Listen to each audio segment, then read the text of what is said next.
Hello. Dans la culture orientale, il existe une tradition particulière de transmission de l'artisanat de père en fils. C'est pas bien compliqué d'imaginer comment ce système fonctionne si ton père est forgeron ou cuisinier. Mais que se passe-t-il si le travail de ton père est beaucoup plus dangereux et risqué, et qu'en plus de ça, il doit être gardé secret? C'est ainsi que la vie s'est passée pour le petit Johnny. Le garçon a un grand respect pour son père, qui lui a beaucoup appris. Et il est même prêt à se battre si quelqu'un ose l'insulter. You wanna say something bad about my father? Mais le garçon lui-même ne sait pas encore où va son père quand il disparaît pendant des jours ou des semaines. Et pourquoi il y a de mauvaises rumeurs qui circulent sur lui. Sera-t-il capable de comprendre la vérité? Kang Wei fume, stressé, alors qu'il attend quelqu'un dans les rues de Pékin. Au même moment, son fils Johnny se produit au championnat d'arts martiaux pour jeunes. La démonstration de groupe est terminée et la compétition est sur le point de commencer. Le garçon demande à Sally, sa mère, où est son père. Kang Wei veut aussi assister à la performance de son fils. Alors, il appelle son patron par téléphone. Le flic infiltré dit que les gangsters ne se sont pas présentés à la réunion, donc qu'il va partir. You wait there until they show up or you'll be back in uniform on the street. All right, give it a rest. They're here. Pendant l'appel, le gang apparaît à l'horizon. Avant de raccrocher, le supérieur dit qu'il doit emmener leur patron, Sean, au poste de police. Kang Wei accueille les hommes avec une épaisse pile de faux passeports. Il jette l'argent au visage des criminels, puis il les engage dans un combat. Kang Wei repousse toutes les tentatives de l'attaquer avec une hache, et il brise les murs de briques avec le front de ses rivaux. Le policier met habilement un sac sur Sean, et il saute sur son vélo avec lui. Alors que le gars est en route, son fils affiche également ses compétences sous le regard attentif des juges. Il parvient à se rendre en finale, où il affrontera le favori de la compétition. Johnny regarde avec espoir dans le public, et Kang Wei parvient à entrer dans le stade avant le début du combat. Avec le criminel kidnappé sur le dos, il regarde fièrement son fils dévier les coups aussi bien que son père. Au même moment, les hommes de main de Sean retrouvent Kang Wei et ils tentent de libérer leur patron. Leur confrontation se déplace dans les tunnels du stade, où Kang Wei accroche le sac sur un crochet et force deux hommes avec des haches à fuir. Le policier les poursuit, les rattrapant sur un point au-dessus des tribunes. Alors que les juges donnent des scores élevés à Johnny, son père effectue des tours acrobatiques, suspendu au plafond du bâtiment, et il laisse tomber l'un de ses adversaires directement dans l'auditorium. La panique s'ensuit, et l'agresseur prend une femme en otage. Le petit Johnny se rend compte que son père a besoin d'aide. Sans y réfléchir deux fois, il saute habilement sur les rangées supérieures, et il frappe le pistolet des mains du gangster. Kang Wei saute vers le bas, et lui et son fils forcent l'adversaire à se rendre. Les policiers arrivent et appréhendent les criminels, et la foule balance le garçon dans leurs bras. Au milieu de l'agitation, Kang Wei s'éloigne pour ne pas dévoiler sa couverture, car personne d'autre que son fils n'a remarqué sa présence. Le lendemain matin, Johnny et son père se brossent les dents, puis ils s'entraînent à retenir leur souffle. Ils plongent leur visage dans l'eau et se tiennent comme ça pendant plusieurs minutes pendant que des connaissances les saluent. Le fils abandonne en premier, mais son père le remet rapidement dans l'eau. Sa mère le remarque et lui demande s'il est nécessaire de commencer tous les matins par le dragon de mer. You never know when he might need it. Seems silly. It's not. It's a good exercise. Il est temps pour Johnny d'aller à l'école, et Kang Wei se prépare également pour aller au travail. Avant le départ de son père, le fils lui rappelle que le maire de la ville remettra un prix au garçon ce soir, pour son héroïsme à la compétition. Plus tard, l'homme découvre également une jolie note de son fils sur un paquet de cigarettes, lui souhaitant bonne chance. Mais cette fois, Kang Wei ne se rend pas à l'événement important de Johnny à temps. Il rejoint ensuite la famille à l'arrêt de bus, où le garçon bouleversé lui montre une photo sur laquelle il aurait bien aimé que son père apparaisse aussi. Kang Wei trouve rapidement un moyen de remonter le moral de son fils, promettant qu'il arrêtera enfin de fumer. Tout le monde monte dans le bus bondé, où le père donne une montre à son fils, ce qui le rend très heureux. Sally commence à tousser et à respirer lourdement, et son mari s'inquiète pour sa santé. Quand ils rentrent chez eux, Freddy, l'ami de Johnny, saute du coin de la rue et leur dit de courir. La famille ne prend pas le garçon au sérieux, mais une minute plus tard, Kang Wei se fait arrêter par une équipe de police devant leurs voisins. Johnny crie désespérément pour qu'il laisse partir son père, mais il l'emmène dans une direction inconnue. La femme semble également surprise par cette tournure des événements. Toute cette scène a été organisée pour créer une couverture et gagner la confiance d'un membre de gang surnommé G-Dog, récemment arrêté.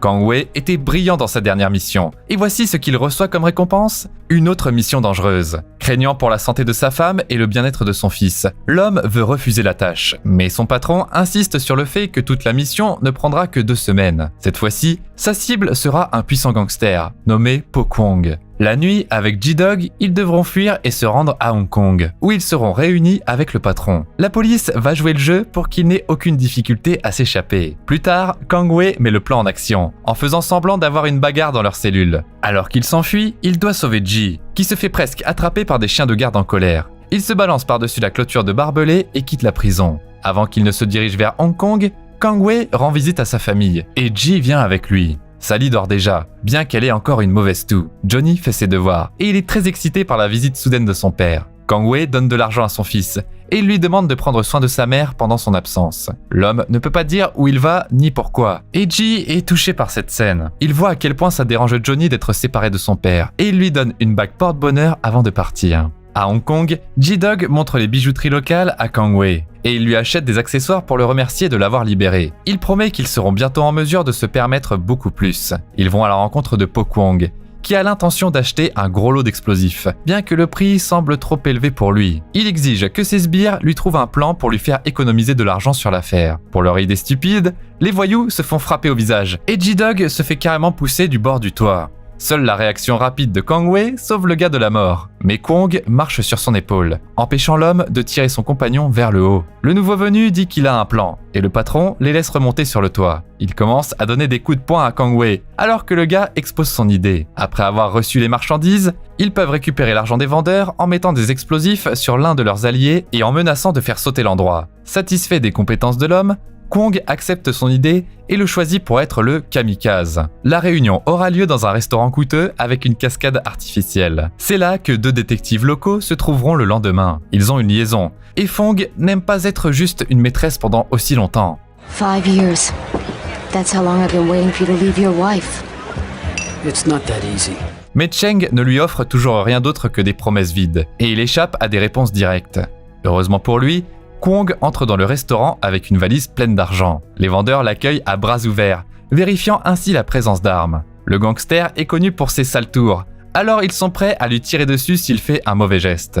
Les assurant qu'il est venu seul, Kwong remet l'argent et G-Dog prend les explosifs pour inspection. Alors que les hommes sont sur le point de partir avec l'argent, le patron donne le signal et une voiture avec Kang Wei se précipite vers l'avant. Avant que les hommes puissent mettre leur masque, un photographe de passage prend une photo d'eux. Le conducteur accélère trop vite et écrase presque une femme et son enfant. Pour les sauver, Kang Wei tire le volant et la voiture s'écrase directement dans le restaurant. La voiture se retourne dans l'air et brise les murs de verre. Les clients s'en sortent à peine et les vendeurs se précipitent. La bande de Kwong ouvre le feu et les détectives deviennent les témoins de la fusillade. Fong conduit les hommes à l'extérieur et Kang Wei saisit la valise. Mais le soutien des concurrents l'empêche de partir. Après avoir révélé les explosifs sous ses vêtements, Kang Wei les force à désarmer, quand un policier voit la guerre des gangs. N'étant pas au courant de la ceinture explosive, il tente de tirer sur Kang Wei, mais il est repéré par Fong. La jeune fille crie pour que tout le monde se sauve, et Kang Wei parvient à arracher le gilet avec les bombes avant qu'il ne soit touché par une balle. Il le jette sur le lustre, et les criminels se précipitent pour ramasser leurs armes. La fusillade reprend, et le policier infiltré commence à montrer ses compétences de tir tout aussi avancées. Il esquive avec succès les balles et envoie de plus en plus d'attaquants dans l'au-delà. Kwong s'empare finalement de la valise et sort dans la rue avec celle-ci, se cachant parmi les civils. La police arrive sur les lieux et Cheng lui dit de ne pas ouvrir le feu, alors que lui-même se fait presque tirer dessus par l'un des hommes de main de Kwong. Fong se lance dans une bataille avec les bandits, sauvant son collègue.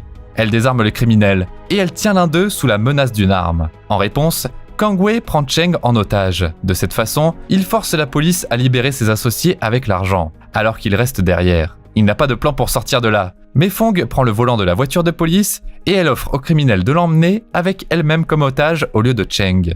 Quand ils partent, le détonateur, maintenant sur le lustre, se déclenche, détruisant les derniers coins intacts du restaurant. Fong distrait le criminel avec des bavardages et l'emmène sur un pont inachevé, qui se termine par une falaise. Kang Wei remarque le piège juste à temps, et il saute hors de la voiture avec la conductrice. Fuyant la poursuite, il fait sauter le réservoir de carburant avec un tir bien ciblé. Puis il saute à l'aide d'une grue de construction. Fong se précipite après lui, mais elle n'arrive pas à faire le saut et vole vers le bas. Kang Wei attrape la fille et l'attache au poteau pour qu'elle ne puisse pas continuer la poursuite. L'homme s'échappe, ignorant que son visage a été pris en photo. Plus tard, son identité est connue des détectives. Mais ils ne sont pas au courant de son travail d'infiltration, et ils identifient Kang Wei comme un petit gangster de Pékin. Fong voyage de Hong Kong à Pékin pour en apprendre plus sur l'homme. Elle arrive au poste de police, où elle est accueillie par le patron de Kang Wei. Il ne donne rien sur son subordonné, ne mentionnant que son évasion avec G-Dog. Fong apprend également que Kang Wei a de la famille, et elle veut leur rendre visite. Pendant ce temps-là, Johnny sort de l'école pendant la pause, et il part jouer avec Freddy. Il dessine des hiéroglyphes sur le sol avec de l'eau sucrée et attire les fourmis, qui forment des mots avec leur corps. La famille semble être à court d'argent, parce que Johnny est sur le point de vendre sa montre à son ami. C'est là qu'ils sont approchés par un groupe d'intimidateurs qui ont appris que le père du garçon est recherché par la police. Hey, look! Amboy's daddy's a criminal. He's wanted by the cops. Give that back. Ils brandissent l'avis de recherche, et ils se moquent du garçon en le traitant de fils de criminel. Freddy se précipite dans la foule, arrachant le papier. Puis il protège Johnny d'un barrage de rochers avec son corps. La scène est interrompue par le directeur, qui appelle le garçon au téléphone. Kang Wei appelle son fils pour en savoir plus sur la santé de sa mère. Le fils répond que son état a empiré, qu'elle ne veut plus sortir du lit, et qu'ils sont sur le point de manquer d'argent pour les médicaments. Kang Wei révèle qu'il est à Hong Kong, et il promet d'envoyer de l'argent. Son cœur se brise quand Johnny se plaint d'avoir été harcelé à l'école à cause des dernières nouvelles. Le garçon craint que sa mère n'aille pas mieux. Alors le père donne son numéro de beeper à son fils, à utiliser en dernier recours. Il promet qu'avec le temps, les choses reviendront à la normale. Pendant qu'il parlait, Freddy se faisait toujours harceler par les autres étudiants. Après avoir appris qu'il s'en prenait à sa mère avec des insultes faites à partir de fourmis, Johnny n'a plus envie de les tolérer. Il entre dans un combat, et avec juste une serviette, il défait plusieurs des garçons, et il épingle leur chef contre le mur. La cloche sonne, arrêtant le combat, et Johnny aide son ami à se relever. À la fin de la journée d'école, Fong traque le garçon, le suivant. Le garçon décide d'économiser de l'argent pour sa mère, et il ne prend pas le bus. Il lui faut plusieurs heures pour rentrer à la maison, mais Johnny n'a pas l'air fatigué, contrairement à Fong, qui est visiblement épuisé de traîner sa valise. Johnny s'approche de sa mère, lui montrant les fourmis qu'il a attrapées, et il est interrompu par la détective. La femme se présente comme partenaire d'affaires de Kang Wei, et elle est très surprise que l'homme ne leur ait jamais parlé d'elle. Elle parvient à gagner leur confiance, mais Fong ne peut pas contenir son dégoût quand Johnny apporte une soupe de fourmis à sa mère. Selon la femme, cela facilite sa respiration. Puis le fils sort la dernière lettre de son père et commence à la lire à voix haute. Il leur a envoyé de l'argent, et il les informe qu'il va rester une semaine de plus à Hong Kong. Meanwhile, keep on doing what you're doing, and don't listen to what people might say about me. Fong est surpris que le criminel est un fils aussi responsable. Elle commence à soupçonner qu'il y a plus à l'histoire, et elle donne plus d'argent à la famille, disant que c'est Kang Wei qui lui a demandé de faire ça. La nuit, la détective lit secrètement d'autres lettres, et elle regarde des photos de famille. Sally la prend en flagrant délit. Elle se rend compte que Fong l'a trompée, et qu'elle travaille pour la police. La femme aime beaucoup son mari, et elle ne croit pas au ragot sur ses affaires criminelles. La détective ne veut pas la contrarier, et elle ne révèle pas les détails de la fusillade. Au lieu de ça, elle a seulement plus de doutes sur le fait que Kang Wei soit un voyou de sang-froid. Sally demande à Fong de garder l'argent et de s'occuper de son fils si quelque chose arrive. Le lendemain matin, Johnny aide sa mère à faire la lessive, et Fong le rejoint. Le garçon aime beaucoup la robe de la femme que sa mère lui a prêtée. La détective est à nouveau surprise par la courtoisie du garçon, bien qu'il doute aussi des intentions de Fong. Elle parvient à convaincre Johnny qu'elle et Kang Wei sont amis. Pendant ce temps-là, Kang Wei déjeune à Hong Kong avec G-Dog. La prochaine mission sera de braquer une vente aux enchères d'antiquités. Pour ça, le patron s'associe à un autre mafieux, une femme nommée Lee. Ils ont déjà trouvé des acheteurs riches pour leurs biens, qui devront dire adieu à la fois à leur argent et aux articles qu'ils prévoyaient d'acheter. De peur que la police n'intervienne, la vente aux enchères aura lieu sur un navire en mer. On montre les anciennes statues sur lesquelles Lee a mis la main à Kang Wei, qui fait une évaluation correcte de leur valeur, gagnant encore plus de respect de son patron. Plus tard, il rapporte tout à son commandant, qui fait l'éloge de l'agent, mais qui, une fois de plus, ne dit rien sur le calendrier pour l'achèvement de la mission. Pendant ce temps-là, Johnny continue d'écrire des lettres à son père, sous la lumière d'une petite lampe. Il écrit que sa mère ne va pas mieux, puis Sally commence à tousser bruyamment et tombe du lit. Fong et le garçon se précipitent vers elle, aidant à amener la femme à l'hôpital. Réalisant qu'elle est en train de mourir, Sally donne une lettre pour Kang Wei à la détective. Elle demande à son mari de faire confiance à Fong. Après avoir fait promettre à la femme de s'occuper de Johnny, la mère dit ses derniers mots à son fils. Elle lui demande de ne pas oublier son amour. No matter how much time passes by, I won't forget you. Après avoir remercié Fong, Sally quitte ce monde. Les larmes aux yeux, Johnny demande à la détective de l'emmener avec elle. Il bipe son père sur la mort de sa mère. Kang Wei apprend la nouvelle lors d'une réunion avec le patron et le reste du gang. il est complètement choqué et Kwong le remarque. Exigeant une réponse, il commence à harceler de plus en plus Kang-Wei et ce dernier craque, attaquant le patron. Pour ça, les sbires l'emmènent dans une cale et Kwong donne plusieurs coups à l'homme. Ji trouve un moyen d'intervenir, sauvant son ami d'autres coups, puis il l'aide à récupérer et à reprendre ses esprits. À Pékin, Fong et Johnny font leur valise pour partir à Hong Kong. Le garçon dit au revoir à Freddy, qui lui rend sa montre. Il pleure, lâchant son meilleur ami. Pendant ce temps-là, la détective tombe sur une photo de Kang-Wei étreignant le chef de la police, et elle se rend compte qu'on lui a menti. Fong et Johnny vont à l'embarcadère, où la femme veut louer un bateau. Le capitaine la reconnaît immédiatement comme un flic, et il suppose que Johnny est son fils. Comme le garçon réfute ses suppositions, il dit le nom de son père à haute voix, et l'un des marins l'entend. Il s'avère être un associé de Kwong, et il appelle immédiatement le patron. Il lui dit que le fils d'un membre du gang voyage avec une détective. Sans rien dire à Kang-Wei, le gangster ordonne de les tuer tous les deux.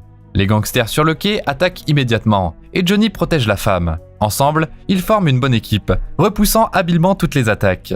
Bientôt, tous les criminels s'enfuient, et la détective prend le volant du bateau. En chemin, Johnny lui demande de lui dire la vérité, et Fong avoue qu'elle voulait arrêter son père. Mais maintenant, elle a changé d'avis, et elle demande au garçon enthousiaste de ne dire à personne que son père est un agent secret. Le lendemain matin, des rapports sur la disparition de Johnny apparaissent dans les journaux. Fong est en colère, parce que l'information a été transmise aux journalistes par son collègue Cheng. L'homme voulait se mettre sur la piste du gangster comme ça, ignorant que Kang-Wei travaillait sous couverture.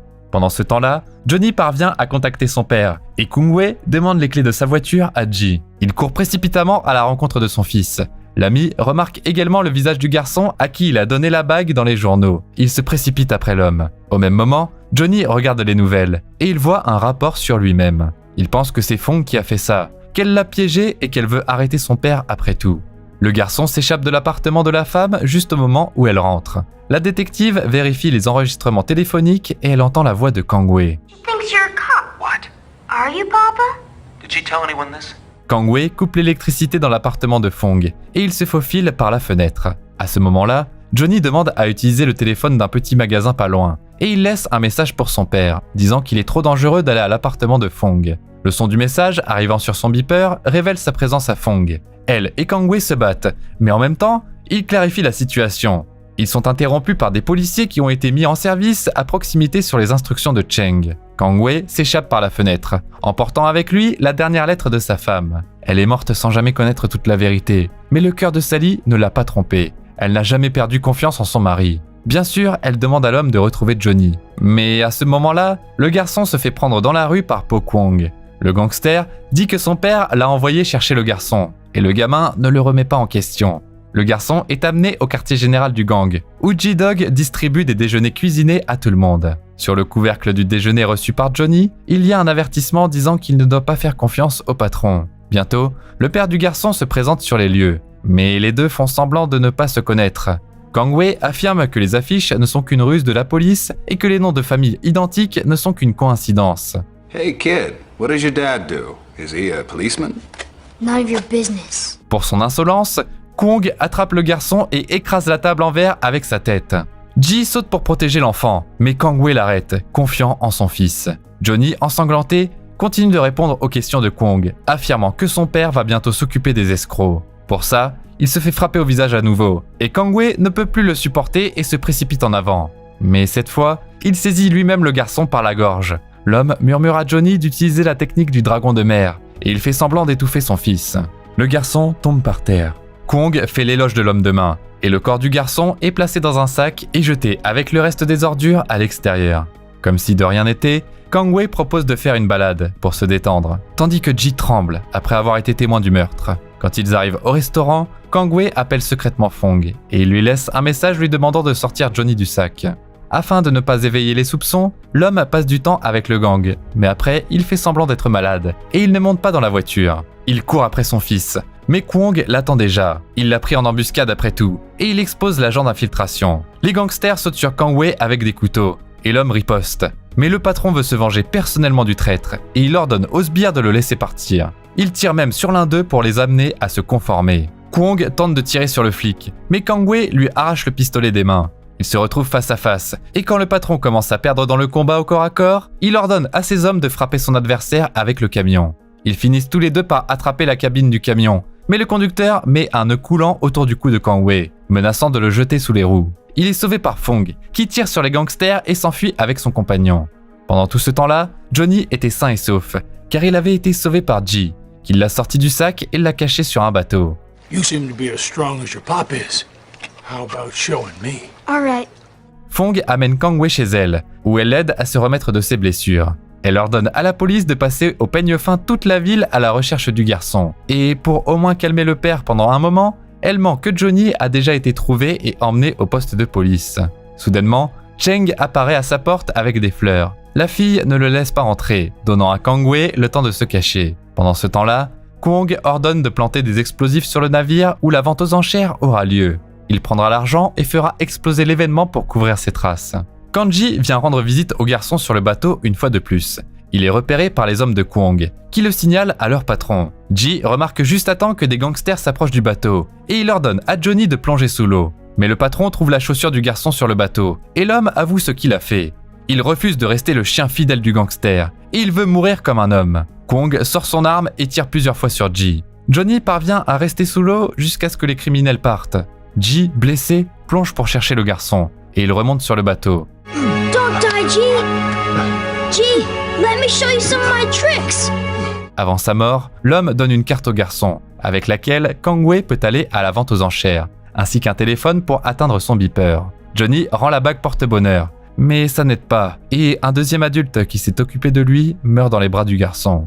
Une fois de plus, l'alerte du beeper révèle presque Kang-wei, qui se cache de Cheng. Johnny demande à le rappeler et lui donner sa position. En attendant, l'homme demande Fong en mariage, 5 ans plus tard qu'il n'aurait dû. Mais la fille le rejette et le pousse à la porte. Kang-wei s'est déjà échappé par la fenêtre, et Fong apprend de nouveau ses plans grâce à l'enregistrement de l'appel. Pendant ce temps-là, Kwong installe une vidéosurveillance sur le navire. 6 caméras sont dirigées vers les endroits où les bombes sont posées, afin que personne ne puisse essayer de les désarmer. Le patron laisse un homme de main pour surveiller les caméras, et il part. Mais leur dialogue est entendu par Johnny, qui a suivi le gangster. Il se faufile sur le bateau, et il assomme le garde de la caméra. Il utilise son téléphone pour envoyer des messages à son père, révélant où les bombes sont cachées. Kang-wei arrive à la vente aux enchères, et il procède à les désamorcer une par une. À 1 minute du début de la vente aux enchères, 5 bombes ne constituent plus une menace. Mais c'est là que Johnny n'a plus de batterie, et il n'a pas le temps de signaler l'emplacement de la dernière bombe. Il s'avère qu'elle est plantée juste sous le podium, d'où Lee annonce le premier lot. L'enchère est interrompue par Kwong, qui est impatient. Put all your cash on the podium. Your money is mine. What do you mean? Lorsque Lee tente de protester, le patron fait exploser la femme avec une charge plantée dans sa veste. Les invités commencent à paniquer, et les gangsters les frappent avec des matraques pour les forcer à se séparer de leur argent. Kang-wei résiste et désarme 2 d'entre eux, puis Kwong le repère. Le policier affirme qu'il a déjà gagné, puisqu'il a désarmé toutes les bombes et qu'il va maintenant abattre les criminels au corps à corps, puisque personne n'a d'armes à bord. Kwong essaie de faire exploser les bombes, mais elles n'explosent pas. Il jette le détonateur de côté, et il ordonne à ses hommes d'attaquer le flic. À l'aide de 2 matraques et de coups de pied habiles, le combattant jette facilement ses adversaires en l'air, puis il s'attaque au patron. Kwong se défend furieusement, et il utilise habilement sa longue cape pour arrêter les coups de son adversaire. Leurs forces semblent être égales, mais Kang-wei retourne rapidement les manches longues contre leur propriétaire. Kwong oppose alors 3 combattants d'élite contre lui. Il frappe Kang-wei au sol, avant de lui donner de puissants coups de pied. Ensuite, Kwong attrape une épée antique, et il tente d'écraser le traître avec des pièces tombant d'en haut. À ce moment-là, le père est rejoint par son fils, qui pulvérise les gangsters avec un extincteur. Johnny, better go now. But Papa, I want to stay here with you. You sure about it? You bet. Les deux font face à 3 adversaires, et ils ramassent des cordes épaisses du sol. Ils les utilisent pour immobiliser les criminels et leur infliger des coups douloureux. Kang-wei attache une corde autour de son fils et le lance en avant, qui bat ses ennemis avec ses jambes alors qu'il vole. Kwong recule et trouve le détonateur. Il déclenche une petite bombe, qui tue son homme de main et qui étourdit Johnny et son père. Il se prépare à les achever, mais Fong, qui est arrivé dans un hélicoptère, fait irruption dans le hall. Elle blesse le gangster d'un coup de feu, mais ça n'empêche pas Kwong de se reprendre en main et de prendre le garçon en otage. Il menace d'étrangler Johnny, et Fong lâche son arme. Kang Wei, à son tour, prend le pistolet et le pointe vers son ennemi. Johnny parvient à se passer d'air pendant un certain temps, mais il finit par tomber, donnant à son père la possibilité de tirer sur Kwong. Mais cette fois, le garçon a vraiment besoin d'aide, et il essaie de l'envoyer à l'hôpital en hélicoptère. Mais Kwong, qui a survécu, tire Kang Wei vers lui, et il déclenche le compte à rebours pour la dernière bombe, pendant que Fong éloigne son fils. Le père parvient à échapper à l'emprise du gangster, et il saute du navire quelques secondes avant l'explosion. Il nage jusqu'à la tente sur le rivage, où les médecins n'arrivent pas à réanimer Johnny. Kang Wei panique et essaie de faire quelque chose pour l'aider, mais le garçon ne respire pas. Alors que son père perd espoir, Johnny reprend enfin conscience. Fong demande au médecin de ne pas interférer avec la réunion de la famille dont elle a réussi à faire partie dans ce court laps de temps. Une petite différence culturelle curieuse, le titre original chinois du film se traduit par « Mon père est un héros », tandis qu'aux États-Unis, il a été publié sous le titre de « The Enforcer », qui veut dire « homme de main » en français, ou encore « exécuteur ». Le rôle principal a été joué par la légendaire star de cinéma d'action de Hong Kong, Jet Li. Son propre père est mort quand le garçon n'avait que 2 ans, et sa famille était très pauvre. Après être accidentellement entré dans la classe de Wushu, il a fait de grands progrès, et à l'âge de 11 ans, il a eu l'occasion d'aller aux États-Unis. À l'époque, les relations entre les pays étaient tendues, et son voyage ressemblait plus à un film d'espionnage. Leur groupe était constamment sous surveillance, et leur chambre d'hôtel était pleine de dispositifs d'espionnage. Selon l'acteur, il allait à tour de rôle au vase, au miroir, puis au téléphone, disant haut et fort qu'il voulait du chocolat, de la glace et des fruits. Après ça, Jet partirait, et quand il revenait, il avait tout ce qu'il avait demandé sur la table. À l'âge de 18 ans, il a été invité à jouer dans des films, promettant de faire de lui le deuxième Bruce Lee. Et les réalisateurs avaient raison. Les films ont été un grand succès, et le gars a reçu le surnom de Jet, qui est finalement devenu son nom de scène. Comme toujours, tu trouveras le titre dans la description de la vidéo. En attendant, tu peux nous dire dans les commentaires si t'as continué le travail de ton père ou si t'as choisi ton propre chemin. N'oublie pas de t'abonner à la chaîne et de liker cette vidéo aussi pour qu'on puisse te raconter encore plein d'autres histoires.